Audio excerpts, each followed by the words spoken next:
So next is this example number 12.13. This is the kind of example that we have done in standard 9 also, जिसमें आप commercial energy की unit use करके bill निकालते थे. तो ये उस टाइप का क्वेश्चन है.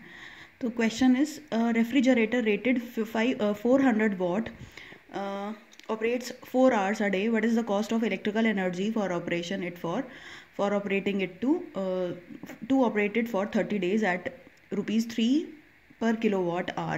So power is given to you, time is given to you, and you have to calculate how much bill you get if you operate this electrical device for 8 hours and all 30 days in the same pattern.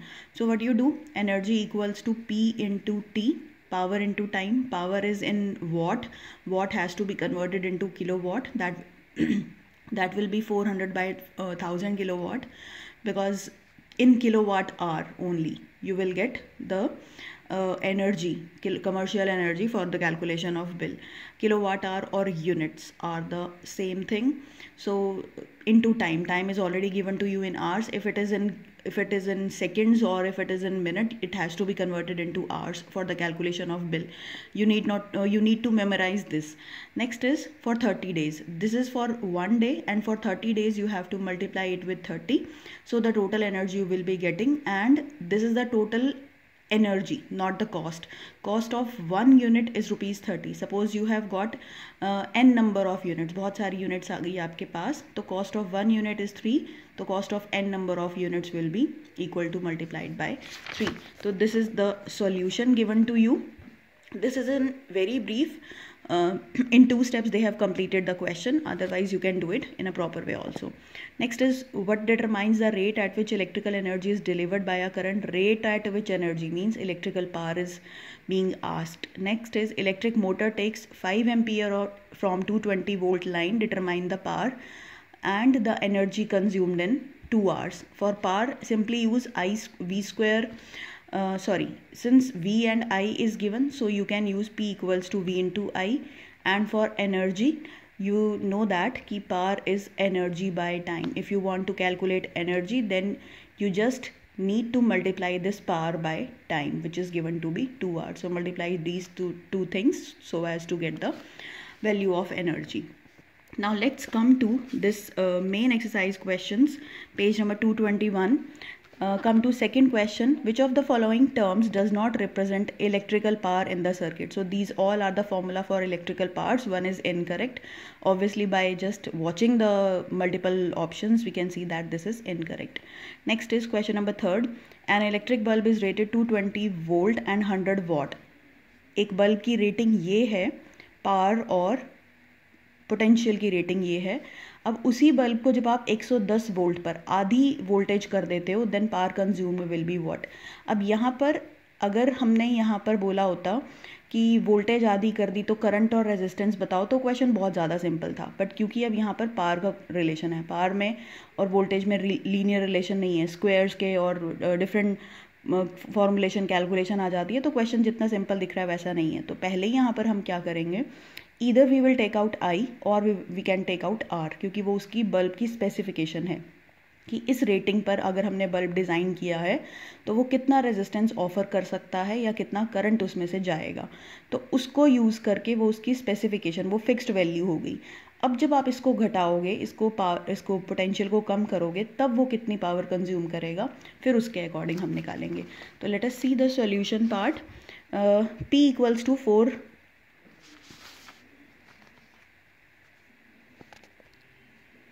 Sorry, this was the solution of the example that we have discussed. In complete format I have written, you can see it from this only. Next is question number 3rd. Now come to the solution. V is this much, power is this much, so R I have calculated. You can also calculate I by the formula P equals to V into I. तो हमने V square by R formula निकाल कर R की value निकाल ली. ये वो resistance है जो बल्ब ऑफर करेगा. अब जब हम बल्ब को 110 वोल्ट्स पर ऑपरेट करेंगे, तो लेट अस सी कि अब क्या चेंजेस आते हैं उसमें. तो बल्ब को जब हमने इतनी रेटिंग पर ऑपरेट किया, तो अब रेजिस्टेंस हम निकाल रहे हैं, उसका जो हम निकाल चुके हैं उसकी वैल्यू हम यहाँ पे पुट करेंगे. तो पावर कितनी हो जाएगी, 25 वोल्ट. तो ऐसा नहीं है कि आपने उसको आधा कर दिया, पोटेंशियल को आपने आधा करा है तो आपकी पावर भी आधी हो जाएगी, पावर की वैल्यू डिफरेंट आएगी. Next is question number 4th. Two conducting wire, same material है, सेम लेंथ है, इक्वल डायमीटर है, मतलब लेंथ, मटेरियल, डायमीटर मतलब एरिया ऑफ क्रॉस सेक्शन, सब कुछ सेम है. ऑब्वियसली सब कुछ सेम है तो रेजिस्टेंस भी सेम होगा. Let that resistance be equal to R. First connected in series, तो ऐसी दो वायर्स को पहले हमने सीरीज में कनेक्ट किया, नेक्स्ट हमने उनको पैरेलल में कनेक्ट किया और सेम पोटेंशियल डिफरेंस था दोनों केसेस में. The ratio of heat produced in series and parallel combination would be that we have to tell. So solution is H series divided by H parallel is V square by RS और V square by R parallel. दोनों को हमने divide कर दिया. Series में resistance will be added, so it will be 2R. In parallel, since the value of resistance is given to you is same, so the resistance will get halved. तो यहाँ पर आपने R parallel में और R series में ये values put करनी है. पुट करने के बाद आपको ये सॉल्यूशन मिलेगा 1/4. तो सीरीज और parallel is 1/4. Next question number is question number 5, 6, 7, 8. These all we have done. Next is question number this 12. Several electric bulb. This question is very important. Actually question number 10, 11, 12, all these questions after question number 10, these all are very important. These kind of questions you always get in boards. Next is several electric bulb designed to be used on 220 volt electrical supply line are rated 10 watt. कुछ bulbs जिनको हमने 220 volt की electrical line supply पर use करना है, हर bulb की power rating कितनी given है 10 वॉट. ऐसे हम कितने बल्ब्स अप्लाई करें, पैरेलल के अंदर कनेक्ट करें हम, ताकि जो आपकी वायर्स जो जिस लाइन पे कनेक्ट करना है उस लाइन की रेटिंग्स क्या हैं 220 वोल्ट एंड 5 एम्पियर का करंट वो पूरी लाइन अलाउ कर रही हैं. तो कितने बल्ब्स हम कनेक्ट करें इस रेटिंग के, ताकि वो इस टाइप की लाइन के ऊपर, इस लाइन मतलब इस टाइप की वायर के ऊपर ऑपरेट किए जा सकें. तो यहाँ पर हमें कुछ भी गिवन नहीं है इन बल्ब्स के लिए, तो यहाँ से पहले हम क्या निकालेंगे, बल्ब का रेजिस्टेंस निकाल सकते हैं हम. रेजिस्टेंस निकालने के बाद इस लाइन का रेजिस्टेंस देखेंगे, फिर देखेंगे कि कितने बल्ब ज़रूरी हैं इस रेजिस्टेंस को, इस वाली लाइन के रेजिस्टेंस को मैच करने के लिए. ये एग्जैक्टली ऐसा क्वेश्चन है जिसमें क्या डिफरेंस था, लाइन का आपको सब कुछ गिवन था, यहाँ से हमने आर निकाला था, रेजिस्टेंस बल्ब का आपको ऑलरेडी गिवन था, एक स्टेप हमारा कम था यहाँ पर आपको रेजिस्टेंस गिवन नहीं है. This we have to calculate first. So the question otherwise remain same. It will be similar to that of question number 10. The major difference is you have to calculate resistance in this case. So let us come to the solution part. So this is voltage given to you is 220 volt. Power of each bulb is 10 watt. Next is R we have to calculate. So simply by using formula P equal to V square by R, we calculate this value of resistance of bulb, that comes out to be 4840 ohms. Next, the resistance of electrical supply wire, electrical line, that will be calculated, that comes out to be 44 ohms. So obviously you can see that कि bulb's resistance is more as compared to the line's resistance. So obviously अगर बड़े resistance को आपने कम resistance की value पर लेकर आना है, then what we do, we simply connect them in parallel. But अगर ये resistance ज़्यादा होता और ये कम होता तो हम series में connect करते. तो अब हम क्या कर रहे हैं, let us suppose that we have n number of resistances. इस resistance की value के हमने n resistance assume कर लिए, क्योंकि यही number हमें निकालना है. तो इस वैल्यू के n रेजिस्टेंसेस को we have connected in parallel so as to get 44 ohms. Obviously resistance parallel में कम होता है तो ये वैल्यू कम होकर मिल जाएगी हमको पैरेलल में. तो आर पैरेलल जो कि लाइन का रेजिस्टेंस है, ये डिज़ायर्ड है, ये चाहिए हमें, तो this is 44 ohms. R resistance, हर रेजिस्टेंस की वैल्यू, हर बल्ब के रेजिस्टेंस की value, and this is n that we have to find.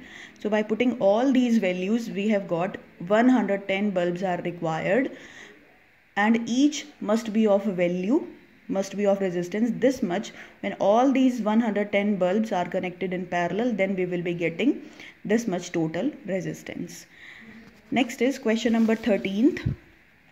A hot plate of an electric oven connected to a 220 volt line has two resistance coils A and B, each of 24 resistance, which may be used separately, series and in parallel. So एक ही आपका electrical device है और उसके अंदर 2 हमने resistance coil use कर रहे हैं। हम 3 बार अलग अलग तरह से यूज़ कर रहे हैं। एक बार ही हम सिंगल रेजिस्टेंस कॉइल यूज़ कर रहे हैं, एक बार हम उन दोनों कॉइल्स को सीरीज़ में लगा कर यूज़ कर रहे हैं, और एक बार हम पैरेलल में यूज़ कर रहे हैं। तो वी हैव टू टेल कि what will be the current in each case. अब मैं इस क्वेश्चन को पूरा सॉल्व नहीं करती, जस्ट मैं इसको एक एनालिटिकल पॉइंट ऑफ व्यू से सोचती हूँ कि सेपरेटली यूज़ किया, सिर्फ एक रेजिस्टेंस यूज़ किया, रेजिस्टेंस कितना हो गया 24 ओम्स। सीरीज़ में यूज़ करोगे रेजिस्टेंस विल बी डबल्ड, क्योंकि वैल्यू सेम है, 2 ही रेजिस्टेंस है, तो सीरीज़ में रेजिस्टेंस कितना हो गया 48 ohms. In parallel resistance will be halved, next 24 का आधा क्या हो जाएगा 12 ओम्स। तो सबसे ज़्यादा रेजिस्टेंस किस में है, सीरीज़ में है। रेजिस्टेंस ज़्यादा तो current in series will be less. Parallel में रेजिस्टेंस सबसे कम है तो current in parallel will be more, then moderate इसमें रहेगा। So let us come to the solution part. Case number 1, case number 2 and case number 3 we have to consider. So case number 1 is this 24 ohm single use किया. Case number 2 is of series combination, R series आ गया. Case number 3 is for parallel, parallel में ये combination आ गया. Next is I1, I2, I3 you have to calculate. R1 is 24 ohms, RS is 48 ohms and R parallel is what? Is 12 ohms. और potential की value हमारी कितनी है, वही 220 volt. So by putting all these values you can get I1, I2 and I3. Next is question number 14, very important question, very important question rather. Compare the power used in 2 ohms resistance in each of the following circuits. There are 2 circuits given to us. In first circuit there are 2 resistances both connected in series with a 6 volt battery, and next is a parallel combination of circuit. 12 ohm and 2 ohm resistances are taken and connected in parallel with a 4 volt battery source. Power आपको निकालनी है, power compare करनी है. ये question बहुत interesting है क्योंकि इस क्वेश्चन से हमें बहुत सारी और टेक्निक्स पता चल जाएंगी, एक्चुअली और टाइप के न्यूमेरिकल सॉल्व करने का भी तरीका पता चलेगा. तो ये क्वेश्चन इसको हम 3 तरह से सॉल्व करेंगे. सो फर्स्ट मैंने सबसे पहले सर्किट था तो मैंने सर्किट ड्रॉ कर लिया ताकि मेरे को इमेजिनेशन हो जाए कि मेरे को करना क्या है एक्चुअली. तो हमने क्या निकालनी है, इस 2 ओम्स के अक्रॉस पावर निकालनी है, इस 2 ओम के अक्रॉस. और किसी रेजिस्टेंस के बारे में उसने बात नहीं करी, सिर्फ इस 2 ओम्स के अक्रॉस बात करी है. सो let us start with series case first. Series में हमने क्या देखना है कि सीरीज़ में करंट सेम रहता है, तो यहाँ जो करंट रहेगा वही करंट यहाँ पे रहेगा, तो करंट हमें इंडिविजुअली निकालने की ज़रूरत नहीं है. Moreover in series we use this formula because this is simpler one, and in parallel we use this formula क्योंकि सिंपल होता है. अभी हम देखेंगे कि ये दोनों क्यों सिंपल हैं. हम बाकी फॉर्मूले यूज़ कर सकते हैं पर हम क्यों नहीं यूज़ करते वो भी देखते हैं अभी हम. तो आई हमने निकालने के लिए क्या किया, आई टोटल करंट फ्लो करेगा सर्किट में. जो टोटल करंट फ्लो करेगा वही इन दोनों रेजिस्टेंसेस में इंडिविजुअली भी फ्लो करेगा. So for calculating the value of total current we need to calculate the total resistance. That comes out to be 3 ohms by simply adding 2 and 1 ohm. V equals to 6 volt. So total current will be equals to 2 ampere by dividing 6 and 3. Now power equals to I square R. R कौन सा लेना है हमें, ये 2 ohms लेना है, इसके across हमें पावर निकालनी है. तो करंट जो कि सेम था हमने वैल्यू पुट 2 कर दी और R 2 ohms ले लिया हमने. तो ये आपका PS in series power comes out to be 8 watt. Now let us see the case for parallel. What is there in parallel case?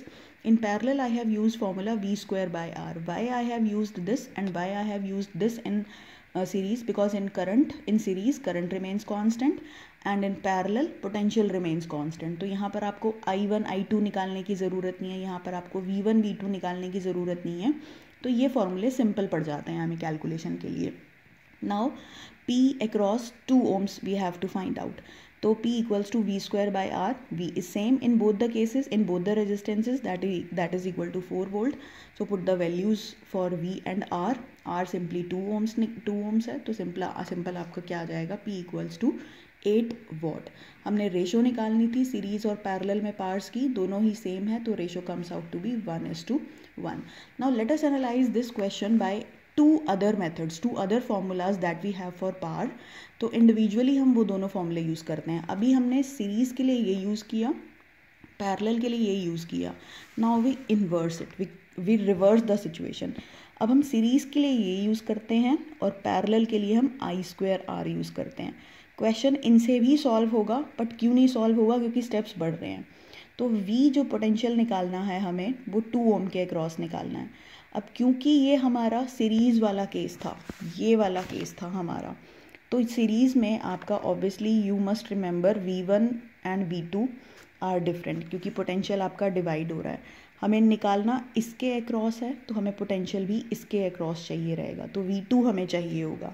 तो for V2 calculation we have used I into R2। I we have already calculated, I remain same, 2 into R2, R2 is 2, तो V कितना आ गया आपका 4 volt आ गया। 4 volt है across यहाँ पर, तो ऑब्वियसली 6 में से 4 गए, तो यहाँ पर कितना रहेगा 2 वोल्ट। ये हमें कैलकुलेट करने की ज़रूरत नहीं है, but this is just a common sense, you must know. Next is, तो P equals to V² by R by putting the value of V across 2 ohm resistance, 4 into 4, R is 2, that we have divided.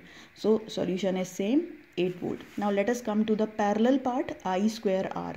Now in parallel we know that current divides, so this is I1 and this is I2. We are not bothered about the calculation of I1, so let us come to I2 just. So I2 निकालने के लिए हमने क्या किया, V by R2 किया। V same है potential parallel में, तो V4, R2 is 2, R2 हमने 2 वैल्यू पुट कर दी, क्योंकि हमने इसके अक्रॉस निकालना है, पोटेंशियल दोनों के अक्रॉस 4 और 4 चल रहा है, तो that comes out to be 2 ampere. और सिंपली पावर के लिए आपने I²R2 पुट करा, तो ये 8 वॉट आ गया आपका आंसर, वही सेम। तो दोनों फॉर्मूले यूज़ कर दिए। नेक्स्ट है अब एक third option, P equals to VI formula भी है हमारे पास, VI हमने यूज़ किया। अब VI के लिए, क्योंकि ये सीरीज़ में था, तो हमने पोटेंशियल कौन सा लेना है, अक्रॉस 2 ओम्स लेना है। करंट वही सेम रहेगा, टोटल करंट। पैरेलल में क्या रहेगा, पोटेंशियल टोटल है, सेम है वही, पर करंट अक्रॉस 2 ओम्स वाले के अक्रॉस हमने लेना है। क्योंकि ये वैल्यूज़ हम ऑलरेडी यहाँ पर फाइंड आउट कर चुके थे, V हम निकाल चुके थे, I हम ऑलरेडी यहाँ पे निकाल चुके थे, तो ये सॉल्यूशन हमें सिंपल दिख रहा है। अगर हमने ये दोनों ऑप्शन, ये और ये वाला पहले सॉल्व ना किया होता, तो हमें ये वैल्यूज़ सब निकालनी पड़ती, V2 निकालना पड़ता और यहाँ हमें I2 निकालना पड़ता, जो कि अभी हम निकाल चुके हैं। तो ये सिंपल दिख रहा है आपको, तो ये वैल्यूज़ पुट करी, V2 जो हमने निकाला यहाँ 4 वोल्ट आया, और I जो हमने पहले ऑलरेडी यहाँ निकाल चुका था। तो ये पार्ट जो एक्चुअली है, इसमें हम यहाँ की और यहाँ की, ये दोनों कैलकुलेशन, यूज़ की हुई कैलकुलेशन हम डाल रहे हैं। तो आप अब एनालाइज करो कि यहाँ पर हमारे स्टेप्स कितने बढ़ गए। हम V निकाल रहे हैं, यहाँ पर हम I निकाल रहे हैं, जो कि यहाँ हमें निकालने की कुछ भी ज़रूरत नहीं है, हमने डायरेक्ट ये सिंपल फॉर्मूलेज लगाए और हमारा क्वेश्चन सिंपल हो गया। तो इस तरह से हम सॉल्व कर सकते हैं, तो ये ज़्यादा बेटर तरीके हैं। आंसर दोनों से, तीनों मेथड से सेम आएगा, पर द थिंग इज़ कि calculation process is quite lengthier in these 2 cases. Now next let's come to next question, question number 15। 2 lamps of rating 100 watt and 220 volt and other 60 watt and 220 volt are connected in parallel. 2 bulbs parallel में connect किए. What is the current drawn if the line supply voltage is 220 volt? अब ये question भी हम 2 तरह से कर सकते हैं, but we will do the simpler one. छोटा तरीका हम use करेंगे यहाँ पर. तो first is we have been provided with power and potential. So whenever you get the combination, whenever you get 2 or 3 devices ना, it's better to make cases बनाया करो आप, separately किया करो instead of doing back 1 by 1. साथ साथ parallel चलाओ cases को, वो ज़्यादा easy रहता है compare करना. तो we have used the formula P equals to VI. By using this formula we have calculated I1 and here we have calculated I1. यहाँ पे आप ये कैंसिल करके 10 और 22 को आप क्या करोगे, इसको कैंसिल करने लग जाओगे. इसको कैंसिल मत करो, क्योंकि यहाँ पे भी नीचे डिनोमिनेटर में 22 है. फिर आप यहाँ से कैंसिल करोगे तो बेटर है कि जो चलता आ रहा है, क्योंकि दोनों में सेम है, तो लेट इट बी. तो बाद में हम देखेंगे कि कैसे सॉर्ट आउट करना है उसको. डिनोमिनेटर सेम रहेगा दोनों चीज़ों में, तो it becomes easier for the calculation to do. तो I1 we have taken out, that comes out to be 10 by 22 by dividing P and V. तो I total that will be the sum of these 2 values of current. हमने current ही निकालना था, तो ये current हमने निकाल दिया. 2 लैम्प्स थे, क्वेश्चन ये था 2 लैम्प्स हैं हमारे पास और दोनों लैम्प्स को हमने पैरेलल में कनेक्ट किया है। दोनों लैम्प्स की आपको पावर रेटिंग दी हुई थी ये, और नेक्स्ट बल्ब की थी 60 वॉट एंड 220 वोल्ट, और पैरेलल में कनेक्ट किया आपने 220 वोल्ट लाइन से। तो आपने ये सॉल्व करना था। अब एक लॉन्ग मेथड क्या है इसी क्वेश्चन का कि आप आई ना निकाल के आप एक दूसरा लंबा फॉर्मूला यूज़ करो, V/R, ये यूज़ करो। दो I never prefer this method, ये वाला मेथड मैं कभी प्रेफर नहीं करती। नेक्स्ट इज P2 V2²/R2, दोनों बल्ब्स के लिए। यहाँ से आप R1 और R2 निकालो। अब R1 और R2 पैरेलल में है तो आप इसको पैरेलल में लगाओ। पैरेलल में लगाने के लिए आप जो भी रेजिस्टेंस निकलेगा R1 और R2 उसकी कैलकुलेशन सॉल्व करोगे। उसके बाद टोटल I निकालने के लिए आप क्या करोगे, total V which is 220 volt और R पैरेलल जो आपका निकलेगा आप उसको सॉल्व करो। ऑब्वियसली यहाँ पर कैलकुलेशन लॉन्ग आएंगी क्योंकि आपको जो वैल्यूज़ दी हुई हैं, पोटेंशियल इज़ 220 वोल्ट का स्क्वायर, और 100 और 60 से जब आप डिवाइड करोगे तो कैलकुलेशन लंबी हो जाएंगी। तो इसलिए it's better not to use this method. Still, if anybody wants to do or sometimes it doesn't come to your mind, then you can use this also. Next questions are quite easier. Which uses more energy, 250 watt TV set in 1 hour or 1200 watt toaster in 10 minutes? P given है, T given है, power और time given है, energy निकालनी है, simply P into T करो आप और आपकी एनर्जी निकल जाएगी। Either you convert this hour into second, minutes into second, और you have to convert this watt to kilowatt, kilowatt hour. Make sure that units of energy must be in either kilowatt hour or watt into second. So accordingly you change the units. So solution is like, I haven't completed the solution, this is rest mathematical part I have left for you people that you can solve of your own. So P1, P2 converted into kilowatt, time is 1 hour, time is 10 minutes converted into hours, and by putting the values you can get the energy. Next question is, calculate an electric heater of resistance 8 ohms, draw 15 ampere current from the service mains 2 hours, calculate the rate at which heat is developed. Now rate at time is given so as to confuse you. Question में क्या पूछा है, calculate the rate at which heat is developed. Rate of heat, rate of energy is what, power. तो आपको सीधा power निकालनी है, heat निकाल के उसको टाइम से डिवाइड करके एक स्टेप और मत बढ़ाओ.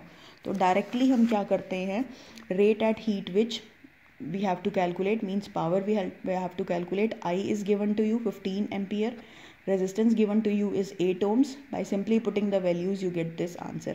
Now one thing more, the questions the solution for this question is incorrect in your NCERT. This is the right answer. Next let's come to the last but not the least, it's very important reason based question. Why is tungsten almost used exclusively for filaments of electric lamps? That we have done because of its high melting point. Main reason तो high melting point है, और जो flexibility है tungsten की, that makes us able to draw this tungsten filament into very thin and very long wires without breaking it. Resistivity जो होती है, resistivity तो fixed होती है उसकी, but resistance can be altered by changing its length and area. So due to that area and length increasing process, changing process, resistance increases, that leads to more heating effects that causes the filament to become incandescent. एक particular temperature पे वो glow करने लग जाता है. Next is, so the reasons all we have discussed. Next is, why are the conductors of electrical heating device such as bread, toaster and electric irons are made up of alloys rather than of pure metal? The one point is, alloys have higher resistivity. Higher resistivity means more heating effects. More heating effects means जो हमारा main purpose है that can be fulfilled. And next thing is, alloys do not corrode. Corrosion नहीं होता high temperature पर भी. It keeps on working for long time. Next is, why series arrangement, that we have done very earlier also. Next is, how does the resistance, this also we have done. Next, why are copper and aluminium wires are usually employed for electrical transmission? जो भी आपका electricity जो आप transmit करते हो, long distance आप electricity supply करते हो from the power plants to homes और इंडस्ट्रीज और फैक्ट्रीज, वो वायर्स हम यूजुअली कॉपर और एल्यूमिनियम की यूज़ करते हैं. Why? Obviously because they have good conductivity, अच्छा कंडक्शन है उनका, रेजिस्टेंस कम ऑफर करते हैं. मोर ओवर आजकल हम एल्यूमिनियम ज़्यादा यूज़ करते हैं. एल्यूमिनियम और स्टील का हम एक मिक्सचर सॉर्ट ऑफ बोल सकते हो आप, जिसको हम बोलते हैं स्टील रेनफोर्स्ड एल्यूमिनियम यूज़ करते हैं हम. स्टील इस एल्यूमिनियम को स्ट्रेंथ प्रोवाइड करता है. एल्यूमिनियम हल्का होता है क्योंकि स्टील स्ट्रेंथ प्रोवाइड करता है. एल्यूमिनियम की कॉस्ट कम होती है. तो स्टील और एल्यूमिनियम दोनों मिक्स होकर एक बहुत आइडियल कॉम्बिनेशन बनाते हैं as in terms of cost, in terms of electrical conductivity. हालांकि कॉपर की कंडक्टिविटी एल्यूमिनियम से ज़्यादा है, कॉपर ज़्यादा बेटर कंडक्टर है as compare to aluminium. But क्योंकि एल्यूमिनियम चीप पड़ता है, हमें सस्ता पड़ता है, तो हम एल्यूमिनियम को यूज़ करते हैं. एल्यूमिनियम हल्का होता है तो उसको स्ट्रेंथ प्रोवाइड करने के लिए हम उसको स्टील के साथ यूज़ करके वायर्स एम्प्लॉय करते हैं. दूसरी तरफ अगर हम कॉपर और स्टील का कॉम्बिनेशन यूज़ करें, स्टील एंड स्टील रेनफोर्स्ड अगर हम कॉपर यूज़ करें तो वो एल्यूमिनियम से भी ज़्यादा बेटर होता है कंडक्शन में. बट कॉपर कॉस्टली होता है तो थोड़ा सा हम इसका यूज़ कम करते हैं आजकल. सो this was the other thing apart from this basic thing. This was just for knowledge sake. So copper and aluminum wires are used just because they are good conductor of electricity. They have quite less value of resistivity. That's it. Chapter we have done.